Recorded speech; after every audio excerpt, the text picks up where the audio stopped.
Minecraft has, for most of its existence, had RPG elements to it. This is quite common in popular sandbox games as it provides the player with a source of guidance and purpose in the world. Without having this guidance, it can get quite boring as often players will feel as though they have many tools to play with but nothing to use them on. For example, having mobs in Minecraft, the player is more incentivized to build a house, but isn't forced to and can work around mobs in other various ways, so as to not make the player feel forced into a linear path. This is where a delicate balance lies in a sandbox RPG, where you want to give the player a purpose to do things, but not force them to play the game exactly how you want, as that ruins the sandbox experience. That's where I think Minecraft in recent years has been making some mistakes. Many of the newer updates have broken this balance in favor of the RPG side, without considering how it may push players away from how they want to actually play the game, force them into constricting patterns of gameplay.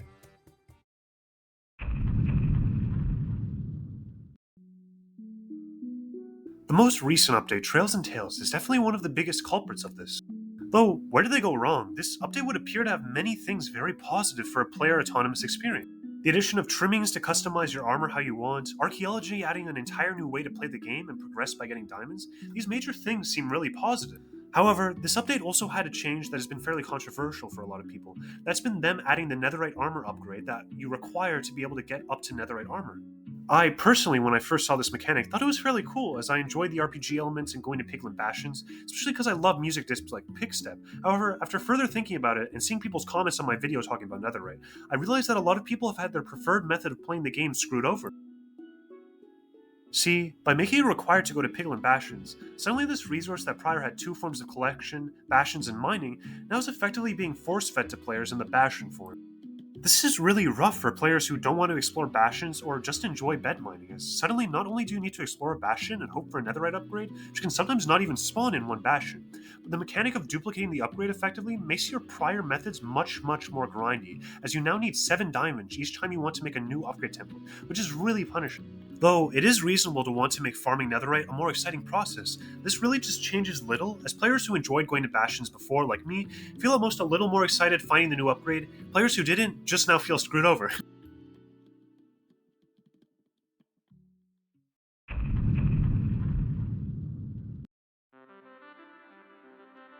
Minecraft has over the years slowly gained many really cool structures, which are fun to explore, and they've updated many older structures to improve their quality.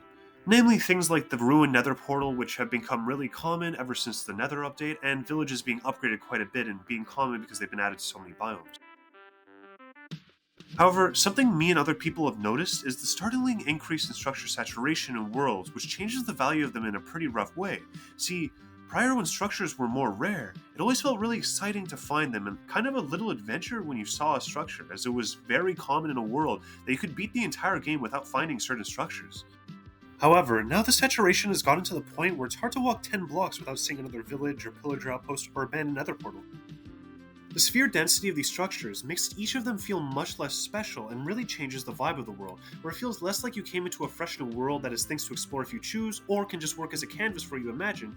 It now feels a lot more like a pre-generated RPG world, where every corner is a new village or structure that they want you to see to keep you engaged. This is incredibly noticeable in the new update, as archaeology centers around structures inherently. When you can find a constant stream of desert temples and wells in a desert, it can feel really overwhelming and kind of numb the experience. This is unfortunate, as in my opinion, the concept of archaeology is incredibly cool in general and supports the sandbox parts of Minecraft. Definitely if some changes were made, such as lowering the frequency of desert temples and possibly increasing the density of sus sand, so as to shift the experience to more of a special encounter than a constant stream of encounters that are pretty trivial. This could be applied to most structures as well, because you see structures like villages so often, and items in the village aren't even that great, especially if a blacksmith didn't spawn, so it gets pretty mundane and you don't even really feel incentivized to go to them since you've seen them so many times and it's such trash loot.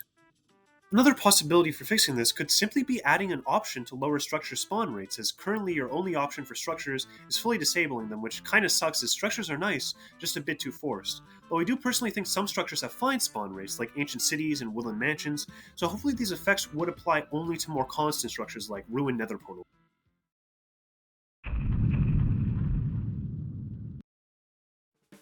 I do think that these problems that have come over the course of many updates and changes do show a trend towards pushing the RPG side and kind of removing a lot of player autonomy, but why would Mojang do this? Well, it's very easy actually to understand Mojang's intentions here. We quite openly see them talking about the Netherite upgrade and that their intent was to make it more fun, more like a major moment in the progression of a player.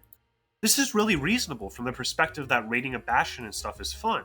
However, for people who more prefer bed mining or just generally mining for netherite, this is effectively a slap in the face, especially given you need to raid multiple bastions, which people may really dislike. In addition, the oversaturation of structures, especially on the surface, is due to the same reason. Mojang wants to make exploring it more fun, but inadvertently overdoes it for a lot of people's preferences, with trivial benefit, as even if you greatly enjoy structures, the amount that spawn now is so much that it kind of numbs your experience, and people who love structures like me in the past now kind of hate them because they come so frequently that you never really want to explore them.